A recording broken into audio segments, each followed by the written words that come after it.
Okay, so on today's live broadcast, I'm going to be talking about 1099 questions. So Leanne sent me a bunch of questions that I'm going to answer. But before I answer these questions, I want to say something because Leanne had put a comment in one of the questions that somebody asked, and she was actually right with what she said. And when I went in and I answered the question, I didn't mention that she was right in a certain area. What she said was, if the person that you are dealing with is a real estate agent, so if you're paying rent to a real estate agent, you don't have to give them a 1099, and that is 100% true. So usually, if you're paying rent to either a real estate agent or a property manager, then you don't really have to give them a 1099. And this is if you are a salon owner or a salon suite owner. So in one of my blogs, I mentioned that whether or not to give a 1099 to your landlord, I said it depends. So it depends on whether or not they are in business, whether or not they're in the business of renting property. If they are actually in the business of renting property, then yes, they require a 1099. If they are a real estate agent or a property manager that you pay, then no, you don't give them a 1099. If the person you are paying is the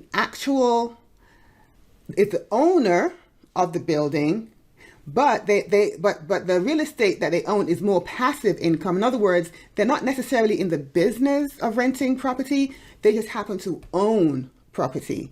And if you're paying them, then yes, they get a 1099, but it goes into box 1 instead of box 7. So it goes in box 1 for rents rather than box 7, which is non-employee compensation. That's why it's important that you sort of, either speak with an accountant, so that way the accountant can possibly send questions to your landlord to find out if you are required to give them a 1099. So I wanted to just say that first and foremost.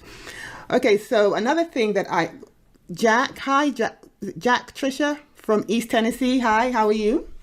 Okay, so the first question that I was asked is, I rent a suite. Do I need to send them a 1099 miscellaneous? Do I get anything from them? Okay, so if you rent a suite, you may or may not have to give them a 1099. Now, the first thing you do need to do is to give them a W-9. So you want to give them a W-9, let them fill the W-9 out. If after filling it out, if they check the box that says that they are a corporation, then you don't really have to give them a 1099 because it's not required to provide a 1099 to a corporation. If they say they're an LLC or a partnership or a single member LLC or sole proprietor, then yes, they get a 1099. Now, the only thing about suites is you now want to know whether or not the owner, the landlord, is a property manager, or if they're in the business of renting suites, or if they just own the building. So once you establish once you establish the answer to that question, then at that point you will know whether or not they're required to receive a 1099. And once again, you want to contact an accountant to possibly send that landlord questions so that way they can answer the question for you.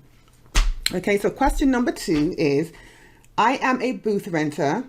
I am a booth rent salon owner who provides retail for stylists to sell and pay them commission. My accountant said this is legal as long as I put their commission on a 1099 miscellaneous. Is that correct? So basically the question is, you're a salon owner, you rent booths to your independent contractors. In the process of doing that, you have a retail section, and therefore you provide commission to the booth renter if they sell retail from your salon. And the question is, are you required to give them a 1099? And the answer is yes, you are. But I always say that if you're going to have that type of setup in your business, in order for you to really, really try to keep that line of demarcation between you, the salon owner, and the booth renter, you want to also mention this in the contract. And once again, I'm not an attorney, so I would suggest that when it comes to writing up contracts, that you contact an attorney to make sure that the contract is valid. Because just because somebody signs their name to a piece of paper doesn't necessarily mean that it's going to hold up in court. It has to be a valid contract to hold up in court. So I would suggest speaking with an attorney and having them help you to, construct the contract. But that being said, if you are going to have an arrangement where you are going to give a stylist commission, then I suggest that you put that in your contract, because you want to spell out everything. When it comes to money, you want to spell out every single thing within the contract. And if you do, if the stylist does sell retail on your behalf, and excuse me, you give them $600 or more for retail sales, then yes, the answer is you do have to give them a 1099. Okay. So let me see if there are any questions in the comments before I continue. I don't see any questions. Okay, so the next question is, how do you fill out 1099 miscellaneouses? Can you explain the different pages that need to be filled out and who they have to go to? Okay, so this question would have been a really good question back in the day. When I say back in the day, I'm talking about prior to the IRS preferring e-filing, and prior to e-filing being a lot more convenient than doing things by hand. But yeah, the 1099 has several pages. I think it has one for the state, one for the federal, one for you, the recipient, and one for the person that's giving it to you. So back in the day, before e-filing, you were supposed to hand each individual a copy. So one goes is attached to your tax return when you send it to the state, when you send it to the IRS, and then also you, the recipient, will keep one, and then the person that gives it to you also keeps a copy. But nowadays, that is almost not even really, that's almost null and void, only because most of us e-file our tax returns. So when you prepare the 1099, if you use a system, I think I sent a link to a software that I use for 1099s, and I think I shared it with you guys. Now I'll share it again today, but it only costs about $3 per 1099. So all you gotta do is go online, prepare the 1099, and then e-file it. Go straight to the IRS, and that's all you have to do. And then you just have to print a copy and send a copy to the recipient. And that way they can, and when they e-file their return, and they'll hand that to their accountant, and when they e-file their return, the information automatically goes to the IRS. So nowadays, there's really no need for, handing every single person a copy, or rather you can give them, or rather there's no need handing them a particular copy. Before, you would want to hand them the right one where it says for the state and then, or for the IRS. Now I just usually just send out the recipient copy to the person who is getting the 1099, and that's all I usually do. Okay. There's a question from Jack Trisha, and the question is there a penalty to the renter when a landlord of a booth rent salon, who is also a stylist working behind a chair, does not want a 1099 miscellaneous? Okay, that's a really good question, Jack. And it's not a matter of whether or not they want it or not. It's a matter of what the laws are, what the rules are. So to answer your question, I'm going to put a blog link in the chat that you can read. I wrote a blog about that. And that blog pretty much explains to you what you need to do if your landlord refuses to provide you with the W-9 that you need to prepare their 1099. Now, that being said, keep in mind that when you start this ball rolling, it could cause you to get fired, because you're going to have to do some things that the stylist is not going to like. Okay, you're going to have to literally withhold. So what happens is, if they refuse to give you the information that you need to prepare the 1099, you are still required to prepare that 1099. Okay. Now, once you prepare the 1099, you're likely going to receive a letter from the IRS instructing you to, moving forward, you have to now withhold a certain percentage. And I think it's what is it? I want to say it's 20% because it changes. It varies sometimes from year to year. I think it's 20%. So in other words, if your booth rent is $200, the IRS is going to require that you withhold $40 and it give them $160. Now you know that's going to be a problem. You know that they're not going to like that. So that is the answer to your question. But just keep in mind that it's probably going to cause some problems between you and the salon owner. So let me go ahead and put the link in here so you can actually read it and then make an informed decision as to what you should do. Okay, I'm trying to reply back to you. Let's see. I'm trying to reply back. Okay, can't seem to figure out how to put the link in here. Okay, but I'll do that later on. Okay, so the next question is, okay, I have to pay taxes on the rent I receive each month. Do I add the rent charges or does it come from my income received? Okay, I think what she's asking is, she has booth renters who pays her rent every week. She wants to know that because she has to pay taxes on that rent, is she supposed to add an additional amount onto the rent to cover her taxes? And the answer is no, because you're paying tax on the income that you receive, the revenue you receive. So if you receive $200, you're required by law to pay tax on the $200. Now let's assume that you say, oh, I'm going to go ahead and just add add an additional amount on there to cover the taxes, and you decide to add an additional, say, $40 to cover the taxes. Well, guess what? Now you're paying tax on $240.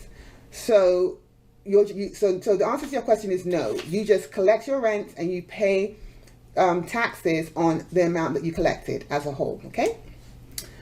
All right, so the next question is, I contracted with a makeup artist for a bridal party. Do I give them a 1099 miscellaneous? And the answer to that question is yes, you do. So whenever you're paying somebody money, you always have to give them a 1099. If you're paying them over $600 or more, you have to provide them with a 1099, unless you pay them with a credit card. So if you pay them with a credit card, then you don't have to provide them with a 1099. Or if after filling out the W-9, so in other words, when you start, negotiating the contracts with a makeup artist, you want them to fill out a W-9. That's part of the whole negotiation. When they fill out the W-9, you can then determine whether or not they need to be you need to give them a W-9, a 1099. And that's going to depend upon the box that they check. If they check that they're a corporation, then of course you don't have to give them one. But if they check that they're LLC, sole proprietor, or a partnership, then yes, you need to provide them with a 1099 if the services that they provide are $600 or more. Okay. Let's see, any questions in the comments? No questions. Okay, so let's move on to the next question. It says, I paid the salon owner over $600 in rent, gave them a 1099 miscellaneous, and filed a copy with IRS. Can I get in trouble if the owner does not report my rent payments as income? Absolutely not. No. You're not going to get in trouble, because ultimately it's up to the person who receives the 1099 to report their income. Bottom line. The only thing the IRS cares about is that you gave them a 1099. So what happens is, if for some reason you should get audited, and the IRS or the state, they're going through your return and they look at your expenses and they see that you deducted, let's say, $6,000 for rental payments.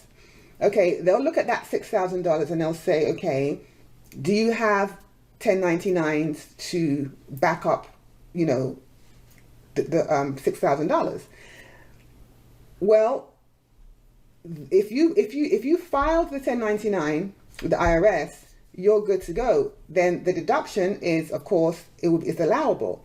The next thing that's going to happen is if the owner didn't report that money, they can clearly see from the 1099 who you paid, and they're going to look at the person's name, the address, but the main thing that they look at is the social security number or the FEIN number, your EIN number, the business ID number. They look at the business ID number and they determine who that money went to. And they're going to go in the system and see, did this person make that payment? And if they didn't, then, they'll go after them. And one other thing I want to mention also is, I know people throw around the word LLC, I'm an LLC. Okay, I want to let you know that an LLC, at least a single member LLC, is not necessarily recognized by the IRS, okay? A single member LLC is really, or LLC altogether, is state recognition. And there are reasons why you want to become an LLC. And I advise all my clients, I don't care how small you are, I don't care if you're a mobile stylist, I don't care if you have a salon in your basement and it's just you. I usually advise all of my stylists to become an LLC for certain reasons. Now, that being said, that is a state designation. The IRS doesn't recognize an LLC or a single member LLC. As far as they're concerned, you are a sole proprietor. So you are treated the exact same way as a sole proprietor is treated for tax purposes when it comes to the IRS, okay? So I know often people say to me, well, I'm a single member LLC. Does my business pay taxes, or is there some sort of connection between being an LLC that's going to help me with my taxes when I file them? And the answer is no. It doesn't really affect anything about how you were taxed, okay? If you are a partnership and you are a multi-member LLC because you're a partnership, okay, so that means that in the eyes of the IRS, you are a partnership, okay? They don't look at LLC and say, okay, because you're an LLC, we're going to tax you this way. The only difference is if you are a single member LLC or if you are a multi-member LLC, you can choose to be taxed as a corporation, whether a C corporation or an S corporation. So that is where that comes into play. So then, but if you're a sole proprietor without having gone and registered with the state, in other words, you're a sole proprietor and you're not an LLC, you cannot request to be taxed as a corporation because you're a sole proprietor. So if you ever decide that you want to be taxed as an S corp, you have to first become an LLC. Once you become an LLC, then you can then request to be taxed as a corporation with the IRS. But outside of that, being an LLC doesn't affect anything when it comes to the federal, when it comes to your taxes. Just wanted to let you guys know that, because sometimes there's so much confusion between that. And then at some point, I'm going to come on here and try to explain to you what the difference is between being a sole proprietor, an LLC, a partnership, S corporation, C corporation. Which one should you choose? Why should you choose it? I know there are a lot of times that people I know there are some accountants that tell their clients to become an S corporation. And the number one reason they say that is because if you become an S corporation, you're going to save money. Well, it is way more than that. It really is. Yes, you are going to save money, but it depends. It's not everybody saves money. It depends. So before you go off signing off to be an S corporation, be really, really careful, because there are so many rules and regulations attached to being an S corporation. One of which is making sure that everybody in the salon is an employee, including yourself, including your all of your stylists, including, everyone in that salon that works has to be an employee. If you are a corporation, nobody is allowed to come into your business and be a booth renter. You can't. You yourself, as I said, has to also be an employee. So there are so many rules and regs when it comes to being an S corporation that you want to really think about it. You want to get good counsel That way you can make a very informed decision as to whether or not you should be an S corporation. Like, I never just tell my clients, okay, be an S corporation and here's why. I break it down to you bit by bit and let you know exactly why you should. Sorry about this. Exactly why. Oh, if you do, or rather, I'll tell you, if you decide to become one, here is what you're going to have to be faced with. And I'm going to compare. I'll show you, okay, as a single member LLC or as an LLC, here is how much money you're going to make. Let's assume that you brought in that year $200,000. Here's what you're going to make if you're an LLC. Here's what you make as an S corporation, okay? That way you can look at the numbers to see, is it worth it, okay? That's one aspect. Second aspect is you want to look at the requirements to being an S corporation from the IRS's standpoint and from the state standpoint. And you want to say, okay, is it worth it? If I'm going to save $5,000 based upon how much money I made, is it worth becoming an S corporation based on the compliance requirements? And sometimes it's not worth it. It's just not. So you want to make sure you're making enough to make it worth it. Okay. All right. So let me look and see if there are any other questions in here.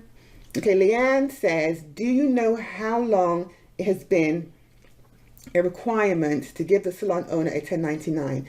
There are so many people who have never heard of this or think it is a new requirement.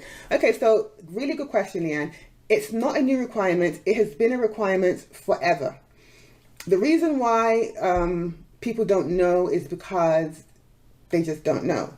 And I would say people have been becoming hip because of the internet. A lot of people in this group have never heard of it. They've only heard of it because they were in this group, right?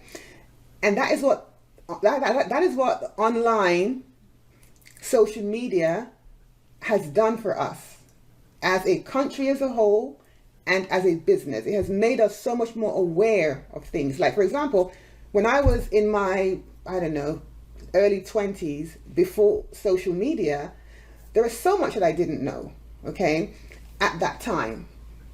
Now, I have a stepdaughter who is in her 20s, and she knows so much more than I did when I was 20 about certain things because there's so much access. Nowadays, you have no excuse. I say Google is your friend. Don't use social media and Google to make a final definitive decision for something that's really important, okay? But what Google and social media does, it helps you to be able to gather your questions. So when you meet a person like myself or an attorney, you know what kind of questions to ask. And not only that, you have some idea based upon what you read on the internet. So when they start talking, you can maybe kind of tell if they at least know what they're talking about. But keeping in mind that not everything on social media is right. Okay, so you don't want to take it and say, well, you're wrong because I heard on Facebook or I went to Google and then I heard this and therefore you're wrong. No, Google and Facebook and social media just gives you information. So that way you're starting to understand the issue. You're starting to be able to put together the types of questions that you want to ask. Okay, so you're becoming informed, and then when you meet with a professional, you can ask the question that you need to ask, and you'll be able to make sense of your questions. So that's it. So yeah, so it's nothing new. It's just that people are now becoming aware of it, and believe it or not, a lot of people still don't know. I would say maybe 20% of people probably know. The others who have nothing to do with social media or who just stay in their bubble, they have no idea. So that's the reason why. Okay, the next question is from Victoria Daniel, and she says, listen, does that payment by credit card you stated about the makeup artist question apply to sweeten? Okay, so here's the thing. If you pay anybody with a credit card, I don't care if you're paying your rent with a credit card, I don't care if you're paying your landlord, the owner of the salon with a credit card, I don't care if you're paying somebody that you contracted, whether they're a makeup artist or whatever. If you pay anybody with a credit card, you don't have to give them a 1099, okay? The IRS, or rather, depending upon how much you pay out, you're likely, I mean, the person that you pay the money to is likely going to get a 1099K from the person. In other words, let's say you use Stripe and you pay somebody with a credit card and it goes through Stripe and you pay that person a certain amount of money. It's Stripe's responsibility to provide the person that received that money with a 1099K. So therefore, you're not required to give them a 1099 miscellaneous, okay? The responsibility is taken out of your hand and put into the hand of the third party that you're using, which is a credit card company or PayPal or whoever you decide to use. So the answer is, if you pay with a credit card, don't worry about it. You're good to go, okay? Okay, so Laura Bauer is asking, I hear we need to file by tomorrow. I can't find it. I can't find a form, and it says outline at the IRS that we can't use the red copy. Confused. Well, Laura, why don't you just go online and file? I think I provided, and what I'll do is I'll put a link in here when I can figure out how to put the links in. I'll put a link in here to the software that I normally use. Just go online and do it. It's like $3.15 for one 1099. Okay, that's the best way to do it, because yeah, sometimes with those forms it can get a little bit confusing, and quite frankly I don't use them anymore. So for me to answer your question, I have to almost just go back into my brain and try to answer the question. But I just do everything electronically. It's so much easier, it's so much cleaner. You don't have to worry about paperwork and all of that. So I suggest you do that. Okay, so another question from Trisha Wilson. She said, what if the salon owner won't fill out a W-9? Okay, Trisha, we already talked about that.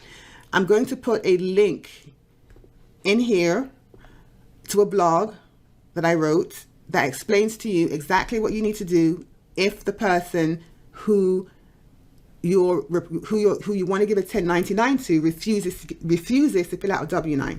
Okay, just follow those directions and you should be good. Okay, so this is from Trisha Wilson again. It says, today is the deadline. Yes, it is. Will business tax, okay, today is the deadline, I'm stressed. Will business tax number be what I put in tax ID? Okay, or social security number, if it won't fill it out. So Trisha, if they give you their EIN number, the EIN number is what you're gonna put in the box that says EIN. If they give you their social security number, then you put the social security number in there. Now, I advise people, you know, for those of you on here that are salon owners, try not to, well, don't give people your social security number. That's just too much information. I suggest just go online to irs.com and apply for an EIN number. You'll get it within about 5 to 10 minutes. Apply for an EIN number and use that. Even if you're a sole proprietor, it doesn't matter. Anybody can apply for an EIN number. You don't have to be an LLC. All you have to be is a person who is doing business. And that's it, okay? And today is the deadline, so that's another reason why you should probably go in and use the online software, because if you do it today, you're good to go. Now, if you do decide to mail it out, just make sure it's post-stamped or postmarked before 12 midnight today. Okay? Okay, and Victoria McDaniel says thank you, and you're most welcome. All right, so let's see. I think I have one more question.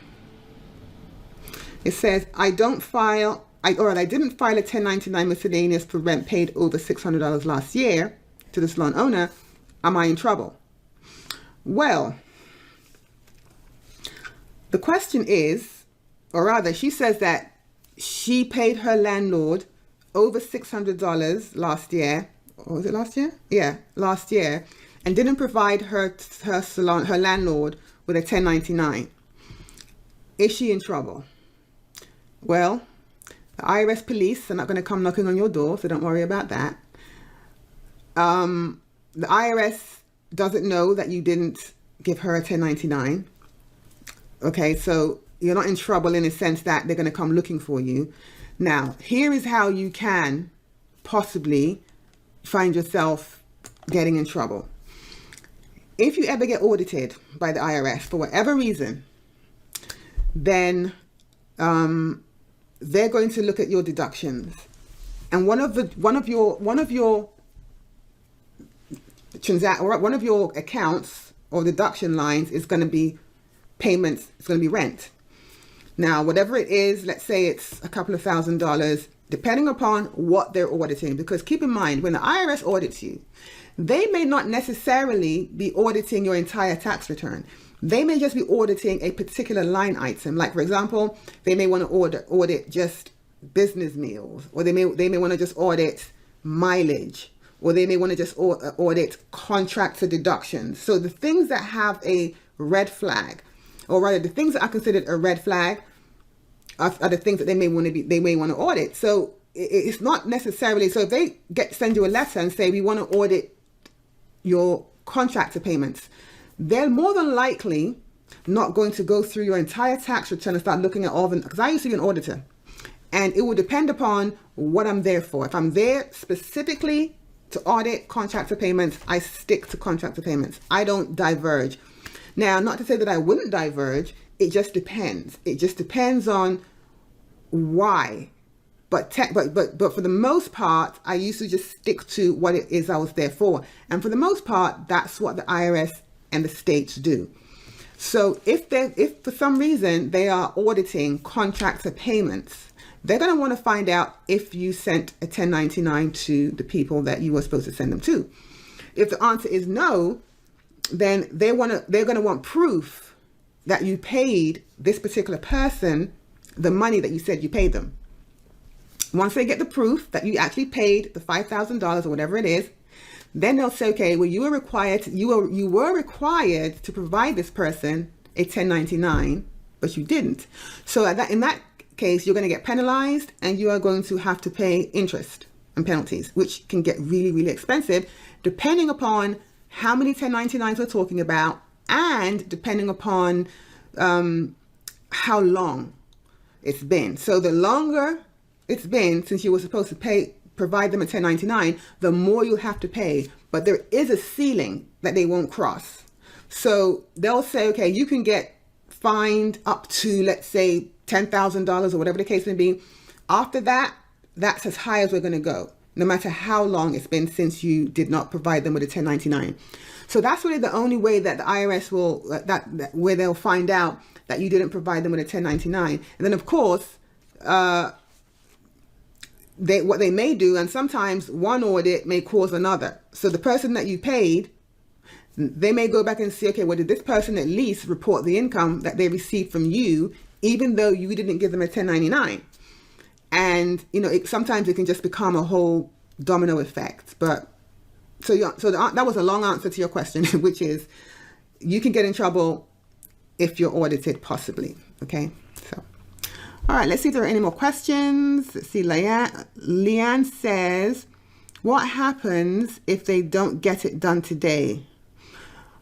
Oh yeah, absolutely. She says, should they still send it? Yes, absolutely, you should still send it. What happens if you don't get it done today? Well, if it's not sent in today, that's when the penalties start to kick in. So you have until, let's say the penalties work this way. It's due today, but you don't send it until for another 30 days. So there is a penalty structure for not having it sent between 30 days to when it was due. Then there is another 60-day carve out. Then there is a 90-day carve out. So depending upon how long it takes you to get it out will determine how you're penalized. Now, are they going to penalize you? Not necessarily, or maybe they will. The IRS is sometimes are very inconsistent in their behavior. So even though they say this is what is required, your friend over here may have done the exact same thing you did, and you might get a letter saying, okay, so you owe this amount of penalties and interest for not preparing and filing your 1099 on time. And your friend over here may receive absolutely nothing. And you're wondering, well, what happened? How come she got one or I got one and she didn't? Well, I have no answer for that other than the IRS sometimes can be inconsistent. They do have their laws and their rules, which are what they are. But in terms of how they follow them, there can be some inconsistencies there. So that's why I always say never compare your case with somebody else's, because sometimes it's going to be different. So just because so-and-so it didn't happen to so-and-so, that means that it won't happen to me. It's not necessarily the case. It's just a matter of whether or not the IRS closed their eyes, shook a bag and pulled your name out, or however it is they do it. That's how, that's pretty much, how it works when it comes to the IRS. So, okay, so if there are no other questions, I am going to sign off. Okay, so Laura has a question. She says, so do I need to submit a 1099 to the owner of the salon and federal and state? Laura, use the online software.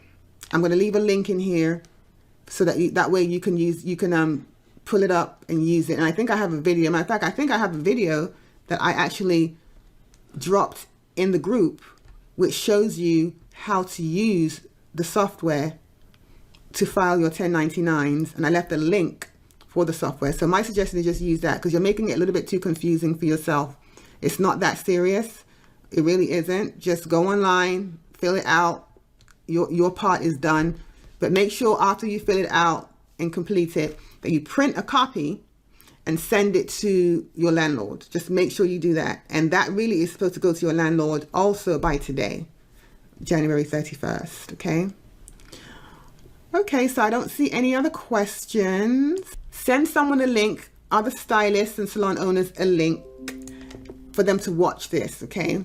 My goal is to try to educate the beauty industry, because when I went to cosmetology school back in the day, and not only then, even now, there are no classes on business when it comes to what we do. The only thing that the part of business that we learned when I was in school was everything to do with shop duties, and that was it. There was nothing about how to actually run a business, which is a shame, because in our industry, the nature of our industry is that a lot of us become business owners because we become booth renters. Okay, we go in, we're employees for a while, but a large number of stylists are really business owners because we are booth renters. Okay, because we're salon suite owners. So I think it's imperative that cosmetology schools should be teaching something about business to prepare the cosmetologists for the real world. Because when you come out into the real world, there's so much involved about, around starting a business, other than just jumping up and going behind a chair and doing the work. And we're missing that in this industry. And that's one of the reasons why I'm so passionate about it.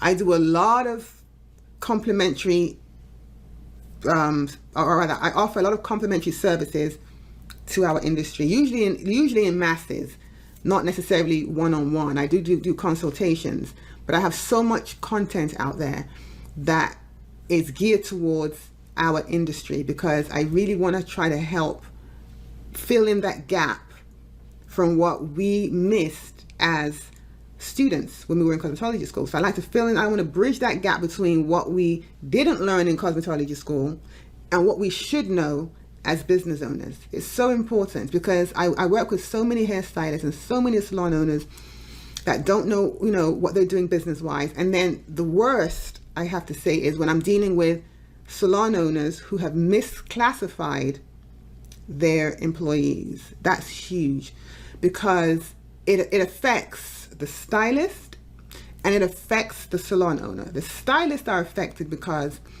when somebody is taking 50% of your money, okay, and you have to turn around and pay income tax and pay self-employment tax on that 50%, I mean, it's quite bad, because what's happening is you're being taxed. I mean, you're only making a portion a small portion of what you should have made.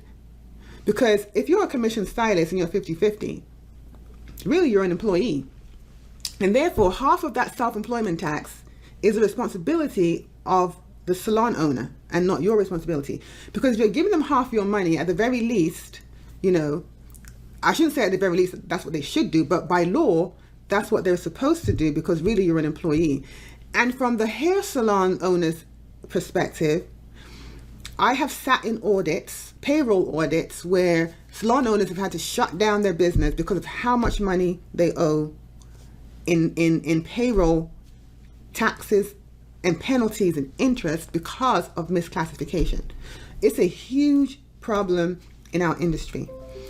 And people think, oh, who will ever find out? I'll get away with it. Well, the way that the IRS, the state, the Department of Labor, and some insurance companies for workers' compensation in certain states, the way they find out is because somebody tells on you. Because if a stylist feels as if she was being cheated, well, I don't like to use the word cheated, because sometimes salon owners don't even really know what they're doing is wrong. But if she feels that she's been slighted, you know, and she decides to go to report you with the Department of Labor, not because she's reporting you, maybe you fire her, and she decides, okay, I'm going to go get unemployment. Okay, so she goes to the Department of Labor to get unemployment, and they realize that, oh, well, this salon has not been paying in unemployment for you. That opens up a whole can of worms. Now, all of a sudden, they're going to start to investigate the salon and find out that you have people in your salon who you are misclassifying. That's how it starts. Second thing is, and the biggest thing, when a stylist who is getting half her money provides a 1099 to her accountant, and she gets hit over the head with taxes, and the taxes she's being hit over the head with is really self-employment tax, because I don't care, you got to pay self-employment tax. You can get away without paying income tax depending upon what your taxable income is. But no matter what your taxable income is, you are going to have to pay self-employment tax on your business net income regardless. So when they get these huge bills, they say, oh my God, why do I owe so much? Because you've already been hit over the head with only getting half your money, and now you're getting hit over the head again, having to pay self-employment tax. What happens is, usually the accountant will say, okay, do you feel like you were misclassified? And they say yes, because the accountant will tell them, if you were, this is what's going to happen. Well, of course, they're going to say yes. Now, all of a sudden, they have to fill out certain forms, and now the IRS is alerted with what's going on. That's a second way you get in trouble. And it's like a domino effect, because the minute the IRS finds out about it, they inform the state, then the Department of Labor finds out about it, and then if you're in a state where workers' comp is required with an insurance company, they find out. Next thing you know, you have 4 agencies on your behind trying to collect money from you because you misclassified your workers. It's messy. So I always suggest that you, as a salon owner, you want to make sure that you are following the rules. Do not misclassify your workers, because if you ever get busted, you'll get in trouble. And I say you may or may not get in trouble. It just depends on whether or not you get busted. But do you want to play IRS Russian roulette? I don't think so. Okay, so that's my little soapbox for today. So I think I'm going to go ahead and sign off. I'd like to thank Leanne for giving me the opportunity to talk to you guys. I think there's another question. Okay, one more question. Brittany asks, I'm a salon owner. Do I have to send 1099s to the building owner who I pay rent? Okay, I think I discussed that earlier. Okay, so here's the answer to that question. It depends. It depends on whether or not you're paying a property manager, whether or not you are, or a real estate agent, whether or not you are paying a person who actually owns the business, and therefore it's really rental income to them because it's like passive income, or whether or not you are paying a person who is in the business of renting properties. If you are in the business of renting properties, then you get a 1099 with the rent that was paid going in box number 7.